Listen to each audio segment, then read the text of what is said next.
press the bell icon to never miss a video from theory to practical.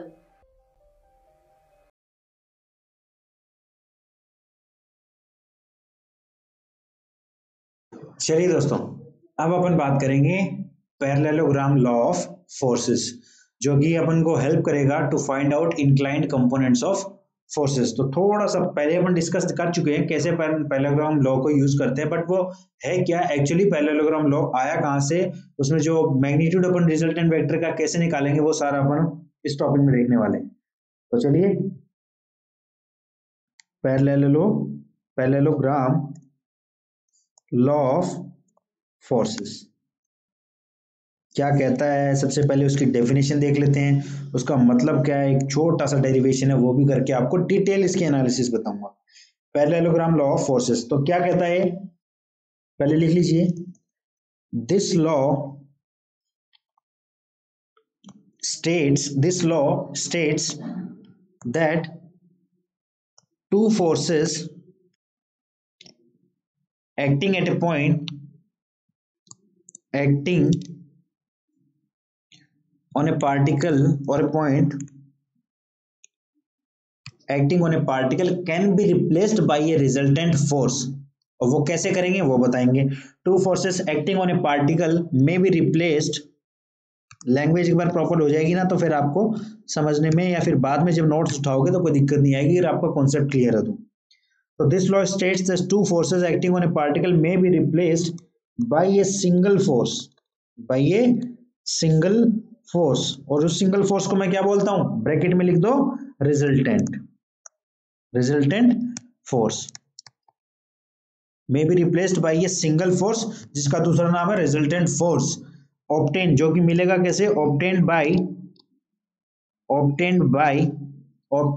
Drawing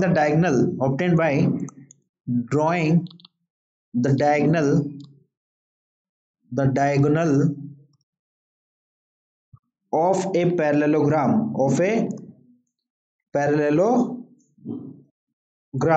जिसकी दोनों adjacent sides represent करेंगे उन दो forces को of a parallelogram whose two adjacent sides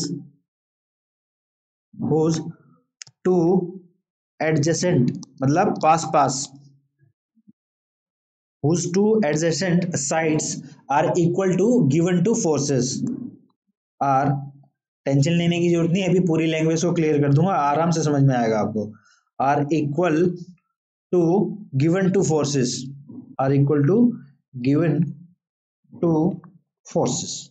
देखिए ध्यान से देखिए, लैंग्वेज होगी ये, एक लैंग्वेज भी प्रॉपर लिखाना जरूरी होता है। कई बार आपको सपोज कोई एग्जाम ऐसा आप लिख लो जिसमें आपको कन्वेंशनल क्वेश्चन पूछ लिया है कि draw and derive the derivation of parallelogram law, तो उसमें थोड़ा सा लैंग्वेज भी नीट एंड क्लीन, अपने अच्छे तरीके से टेक्निकल लैंग्वेज हो तो ज्यादा इफेक्टिव लगता है। तो वो लैंग्वेज अपन ने लिख दी। अब इस चीज को समझ लेते हैं। देखिए पहली लाइन क्या कहती है, this law states that two forces acting on A particle, let us suppose this is a point और ए पार्टिकल जहां पे टू फोर्सेस अपने लगे हुए हैं। पहला फोर्स अपना आ जाएगा सपोज ये Q, और एक दूसरा मेरे पास आ गया P फोर्स, दूसरा मेरे पास आ गया P force. Suppose this is my P force and this is my Q force. Two forces acting on a particle, समझ में आ गया, may be replaced by a single force। इन दोनों का जो इफेक्ट है उसको एक सिंगल फोर्स से अपन रिप्लेस कर सकते हैं, जो कहलाएगा इसका रिजल्टेंट। जो क्या कहलाएगा इसका रिजल्टेंट, जो कि क्या कहलाएगा इसका resultant, may be replaced by a single force. और वो सिंगल फोर्स कहां से मिलेगा, obtained by drawing the diagonal of a parallelogram. Diagonal of a parallelogram, उस पैरेललोग्राम का डायगोनल है वो रिप्रेजेंट करेगा रिजल्टेंट किनका, इन दोनों फोर्सेस का।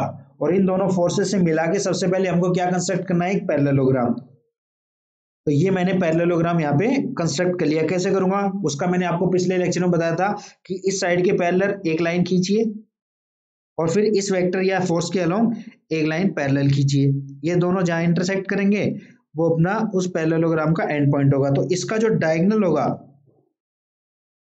ये जो R, ये मेरा क्या है, रिप्रेजेंट कर रहा है इसको, रिजल्टेंट वेक्टर को। मतलब P और Q अगर दो फोर्स थे जो कि एक पॉइंट पे लग रहे थे, उन दोनों को मैं कन्वर्ट कर सकता हूं एक फोर्स के, उन दोनों को रिप्रेजेंट कर सकता हूं एक फोर्स के द्वारा जो कहलाएगा इन दोनों फोर्सेस का रिजल्टेंट। और वो कौन सा होगा? वो रिजल्टेंट वो होगा जो इन दोनों फोर्सेस के माध्यम से फॉर्म किया हुआ पैरेललोग्राम है उसका डायगोनल होगा। आगे की नहीं आगे समझ में पिक्चर आपको, लैंग्वेज पढ़ो, सेम चीज मैंने आपको यहाँ पे बताई है। और वो क्या होगा, आर की वैल्यू क्या होगी, जैसे अपन ने रेक्टेंगुलर कंपोनेंट में देखा था एफ एक्स की वैल्यू क्या थी, F cos theta, F I की वैल्यू क्या थी, एफ साइन थीटा। तो आर की क्या वैल्यू होगी, क्या मैग्नीट्यूड क्या होगा, ये तो आपने बता दिया पैरेललोग्राम लॉ यूज करके, जो मैंने आपको ब्रीफ में बताया था कि इन दोनों फोर्सेस से जो पैरेललोग्राम आप कंस्ट्रक्ट करोगे उसका जो डायगोनल होगा, समांतर चतुर्भुज जो कंस्ट्रक्ट करोगे उसका जो डायगोनल होगा वो रिप्रेजेंट करेगा इन दोनों का रिजल्टेंट। वो बात ठीक है, बट उसका मैग्नीट्यूड क्या होगा, रिजल्टेंट की वैल्यू क्या होगी, फाइनली जो न्यूमेरिकल आपसे पूछा जाएगा वो उस रिजल्टेंट के मैग्नीट्यूड का होगा। उसके लिए सब अपन को भी डेरिवेशन छोटा सा करना है, वो भी मैं आपको करके बताऊंगा। तो थ्योरम क्या है समझ में आ गया, ये क्या कहलाएगी, लॉ बोले तो थ्योरम। अब इस थ्योरम को अपन पूरा प्रूफ करेंगे कि ऐसा कैसे होता है और उसकी वैल्यू क्या है वो देख लेते हैं। तो चलिए थोड़ा सा डेरिवेशन का अपन करेंगे, उसके लिए जो जो वैल्यू अपन को चाहिए वो लिख लेते हैं। ये पैरेललोग्राम अपना कंस्ट्रक्ट हो गया, यहाँ पे इसको नाम दे दो ए बी सी डी। अब जो मेरे को डेरिवेशन करना है उसके लिए मैं क्या करूंगा, सपोज मैं सी से एक परपेंडिकुलर डाल रहा हूं, एक मैंने परपेंडिकुलर डाला उसको मैंने यहाँ पे एक्सटेंड कर दिया, इसको मैं नाम देता हूं ए बी सी डी हो गया, इसको नाम दे दो आप ई। ठीक है, ये जो रिजल्टेंट वेक्टर है, चूंकि ये वेक्टर है तो इसकी दोनों चीजें अपन को पता होनी चाहिए, इसका मैग्नीट्यूड जिसका डेरिवेशन मैं आपके लिए अब कर रहा हूं, और इसकी डायरेक्शन पता होनी चाहिए, उसका भी डेरिवेशन आपको बताऊंगा। सपोज ये पी फोर्स से अल्फा डिग्री पे लग रहा है, ये पी फोर्स से अल्फा एंगल पे लग रहा है, ठीक है, और पी और क्यू के बीच में एंगल कितना है, थीटा। पी और क्यू के बीच में कितना एंगल है, थीटा। जो एंगल पी और क्यू के बीच में होगा वही सेम एंगल यहाँ पे होगा, तो ये भी कितना होगा अपना, थीटा। आगे इतनी बात समझ में, मेरे हिसाब से यहाँ तक आपको कोई दिक्कत नहीं होनी चाहिए। ये अपना परपेंडिकुलर है, यहाँ 90 डिग्री होगा, ठीक है। तो क्या था, पी और क्यू को दो फोर्सेस लग रहे हैं, उनको रिप्रेजेंट करने के लिए हमने एक रिजल्टेंट ले लिया आर, उसका मैग्नीट्यूड अब कैसे निकालेंगे वो देख लेते हैं। चलिए सबसे पहले मैं आपको कहूंगा ट्राइंगल एसीई पे गौर फरमाइए। ट्राइंगल एसीई, ट्राइंगल एसीई कैसा है, राइट एंगल ट्राइंगल है। क्यों, क्योंकि यहाँ पे 90 डिग्री का कोण है, 90 डिग्री का एंगल है। तो ट्राइंगल एसीई में आप आ जाइए फटाफट, एसीई में आप आगे यहाँ पे लगाइए पाइथागोरस थ्योरम। पाइथागोरस थ्योरम क्या कहती है, hypotenuse square is equals to perpendicular square plus base square, मतलब कर्ण का स्क्वायर इज इक्वल्स टू आधार स्क्वायर प्लस लंब का स्क्वायर। तो यहाँ पे देखिए कर्ण क्या है, हाइपोटेन्यूज क्या है, एसी, तो एसी का square will be equals to AE, triangle ACE की बात कर रहे हैं, तो एई का स्क्वायर प्लस परपेंडिकुलर सीई का स्क्वायर। मेरे हिसाब से यहाँ तक कोई दिक्कत नहीं होनी चाहिए आपको, ठीक है। अब इसी में थोड़ा मॉडिफिकेशन मैं कर रहा हूँ, एई को क्या लिख सकता हूँ, एई इज इक्वल्स टू, डायग्राम को देखिए यहाँ पे, इसको लिख सकता हूँ ए बी प्लस बीई। गौर से देखिए, एई को मैं ए बी प्लस बीई लिख सकता हूँ कि नहीं लिख सकता हूँ, बिल्कुल लिख सकता हूँ, तो मैंने लिख लिया। इसी को मैं यूज कर दूंगा, यहाँ पे ए की वैल्यू पुट क्या करूंगा, फिर से इस इक्वेशन में पुट कर दीजिए, A C square is equals to A B plus BE का होल स्क्वायर प्लस सीई का स्क्वायर। देखिए दोस्तों, कईयों को जो आप लोग ये वीडियो देख रहे हैं सब ये सोच रहे होंगे इतना डेरिवेशन में अपन क्यों जा रहे हैं। देखिए मैं फटाफट आपके सामने इक्वेशन लिख देता रिजल्टेंट के मैग्नीट्यूड की, आपको ये नहीं समझ में आता कि इस थ्योरम को बाद में मैं यूज कैसे करूंगा और ये फॉर्मूला कहाँ से आएगा, ये आपके मन में हमेशा बना रहता, तो वो डाउट नहीं रहना चाहिए। मैंने आपको कहा स्टार्टिंग से लेके चलूंगा, तो पूरा बेस से लेके चलूंगा, कौन सी चीज कहाँ से आ रही है वो चीज भी आपको इसमें एक्सप्लेन करूंगा। तो थोड़ा सा मेरे साथ बियर कीजिए 5-10 मिनट, एक बार रिजल्टेंट जब आपका फाइनल इक्वेशन आएगी तब आप न्यूमेरिकल सॉल्व करना स्टार्ट करेंगे, ठीक है। A C square is equals to A B plus B का होल स्क्वायर प्लस सी का स्क्वायर। यहां तक बताइए कोई दिक्कत है आपको, मेरे हिसाब से कोई दिक्कत नहीं होनी चाहिए आपको, यहां तक आपको कोई दिक्कत नहीं होनी चाहिए। अब इस ब्रैकेट को खोल लीजिए, ए प्लस बी का होल स्क्वायर क्या होता है, A square plus B square plus 2ab, तो लिख लीजिए A C square is equals to A B square plus BE square plus 2ab into BE plus CE square. आगे बात समझ में, 2 into A B into BE plus CE square plus CE square, इतना आ गया आपके पास समझ में, बिल्कुल आ गया होगा अब तक आपको समझ में, ठीक है। अब आ जाइए आप ट्राइंगल बीसीई पे गौर फरमाइए। अब कौन से ट्राइंगल को कंसीडर करेंगे अपन, बीसीई। ट्राइंगल बीसीई में देखिए, ट्राइंगल बीसीई क्या गौर दिख रहा है आपको इसमें? BC स्क्वायर, फिर से इसमें पाइथागोरस थ्योरम लगाइए। क्या कहती है Pythagoras theorem? BC square equals to BE square plus CE square. BC square equals to BE square plus CE square. तो यहाँ पे जो आप देख रहे हैं ना, BE square plus CE square, इन दोनों को मैं रिप्लेस कर दूंगा BC स्क्वायर से, इसलिए मैंने ये लिखा है। तो यहाँ पे क्या आ जाएगा अपना, इस इक्वेशन को उठा के इसमें पुट करोगे तो AC square equals to BE plus CE square कितना हो रहा है? BC square. तो AB स्क्वायर यूं का यूं आ जाएगा, प्लस इन दोनों को नलीफाई होके क्या आ जाएगा? BC square plus 2AB into BE। आगे की नहीं आगे इतनी बात समझ में? अब देखिए AB मेरा क्या है? AB मेरा क्या है? फोर्स P को रिप्रेजेंट कर रहा है। BC मेरा किसको रिप्रेजेंट कर रहा है? चूंकि ये पैरेललोग्राम है तो मतलब AD is equals to BC, तो AD कितना है? Q, तो BC भी कितना होगा? Q फोर्स के इक्वल PQ। AC स्क्वायर क्या है यहाँ पे? देखिए AC मेरा क्या है? R। AC क्या रिप्रेजेंट कर रहा है? रिजल्टेंट। तो ये AC is equals to R। तो सारी की सारी वैल्यू उठा के यहाँ पे पुट कर दीजिए। AC स्क्वायर मतलब R square is equals to AB square मतलब P स्क्वायर प्लस BC मतलब Q square plus 2AB 2 into Q into BC BE यहाँ पे देखिए कितना आ जाएगा आपके पास? 2AB into BE। बी की वैल्यू अपनी रहेगी। BE कैसे निकालेंगे? देखिए B के लिए फिर से मैं आपको कहूंगा इस वाले ट्रायंगल में आ जाइए। BE ट्रायंगल BCE में देखिए cos थीटा क्या बनता है? cos थीटा क्या होता है? आधार बटे कर्ण, मतलब बेस अपॉन हाइपोटेन्यूज। बेस कितना है? BE और हाइपोटेन्यूज कितना हो जाएगा? BC। ठीक है, अब यहाँ पे BE मेरे पास निकल के आ जाएगा BC cos थीटा, और BE कितना हो गया फाइनली? BC अपने पास क्या है? BC बराबर है किसके? Q के, यानी Q cos थीटा। आ गया B की वैल्यू भी। तो 2P AB मतलब P, BE मतलब Q cos theta, Q cos theta. तो फाइनली रिजल्टेंट का जो मैग्नीट्यूड जो मैं बता रहा था आपको, जिस पे बेस्ड न्यूमेरिकल पूछे जाते हैं, वो कैसे निकालते हैं? R square is to P square plus Q square plus 2 into P into Q cos theta. और अगर R निकालना है तो क्या करूंगा? इसका अंडर रूट हो जाएगा P square plus Q square plus 2PQ cos theta. ये आ गया आपके पास रिजल्टेंट का मैग्नीट्यूड की वैल्यू। डायरेक्ट इक्वेशन लिख देता, मैं चाहता तो आपकी समझ में बिल्कुल आया था, आप इसे न्यूमेरिकल भी सोल्व कर लेते, पर हमेशा ये डाउट रहता कि ये इक्वेशन मैं कैसे अप्लाई कर सकता हूँ, ये थीटा क्या है, ये P और Q फोर्सेस कैसे अपन काम में लेते हैं, ये चीजें डाउट बना रहता।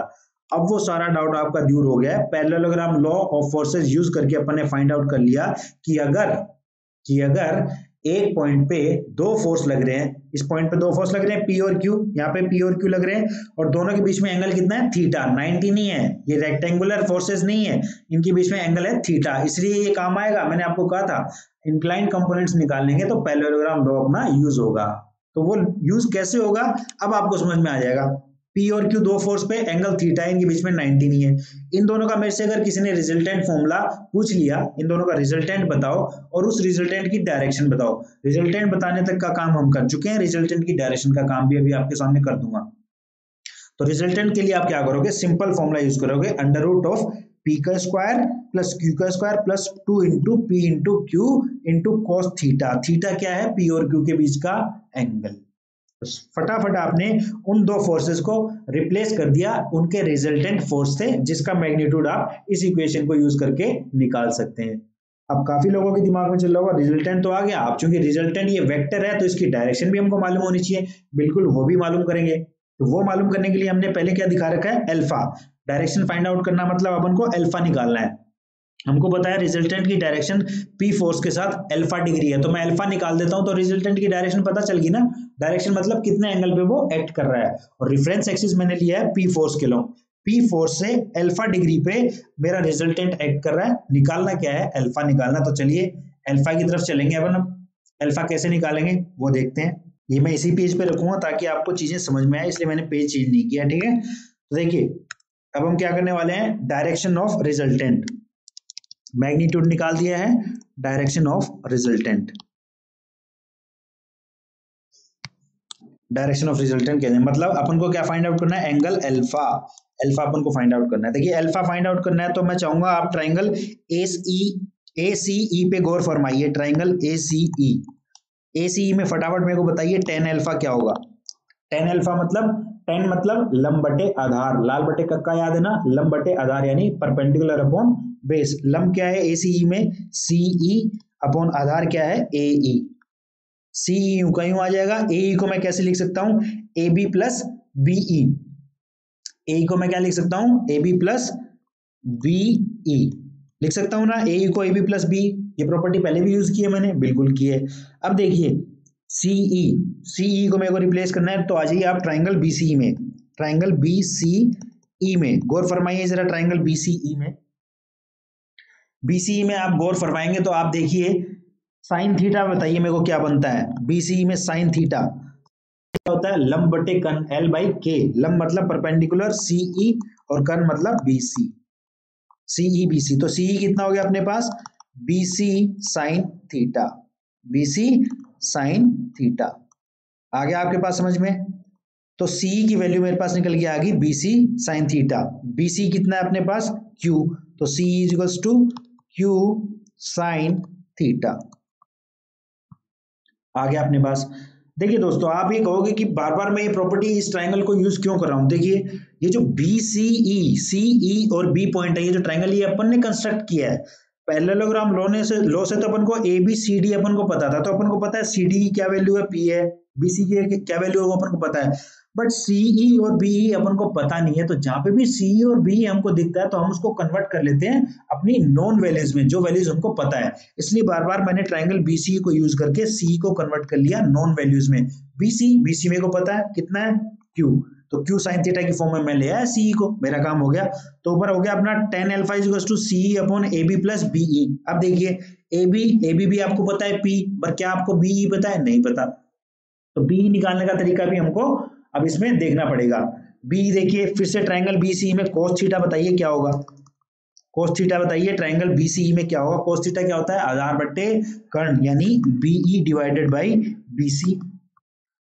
तो BE यहां से कितना निकल के आ गया, BC cos थीटा। तो BE फाइनली कितना आ गया अपने पास, BC कितना है अपने पास Q, और ये आ गया cos theta, Q into cos theta. तो CE और BE जो अननोन क्वांटिटीज जो अपन निकाल नहीं सकते उनको कन्वर्ट कर लिया नोन में, जो अपन को पता है। तो CE आ गया BC साइन थीटा और BE आ गया Q साइन थीटा, BE आ गया Q साइन थीटा। तो चलिए अब इसमें पुट कर दीजिए इक्वेशन को। फाइनली अपने पास क्या इक्वेशन निकल के आएगी, tan alpha is equals to CE कितना आया Q sine theta upon AB कितना है अपने पास P plus Q cos theta. ये लो साहब tan अल्फा निकल के आ गया अपने पास। तो alpha is equals to tan inverse, इसका इनवर्स हो जाएगा Q साइन थीटा बटे P plus Q cos theta. ये आपके पास अल्फा भी निकल के आ गया। बताइए मेरे को क्या दिक्कत आई इसमें। तो मैंने दो फोर्सेस ऐसे थे जो कि एक पॉइंट पे एक एंगल पे एक्ट कर रहे थे, उनका रिजल्टेंट फाइंड आउट कर लिया using parallelogram law. Magnitude find out कर लिया, उसका फॉर्मूला क्या है रिजल्टेंट का, under root of P square plus Q square plus 2PQ cos theta. आगे बात समझ में। उसका मेरे को रिजल्टेंट का एंगल भी पता करना था, तो मैंने माना कि रिजल्टेंट फोर्स जिसका मैग्नीट्यूड अभी बताया मैंने, वो एक्ट कर रहा है at an angle alpha, P force के साथ अल्फा पे एक्ट कर रहा है, तो वो अल्फा निकालो। अल्फा का फॉर्मूला क्या आ गया, tan inverse Q sine theta बटे P plus Q cos theta. कैसा भी numerical resultant vector find out करने का, रिजल्टेंट फोर्स फाइंड आउट करने का, कैसा भी न्यूमेरिकल अब आपके बिल्कुल आपसे नहीं छूटेगा, आप डेफिनेटली उस क्वेश्चन को बना लेंगे। तो ये अपना हो गया पैरेललोग्राम लॉ ऑफ फोर्सेस। अब इससे रिलेटेड न्यूमेरिकल के कॉन्सेप्ट क्लियर करेंगे अपन।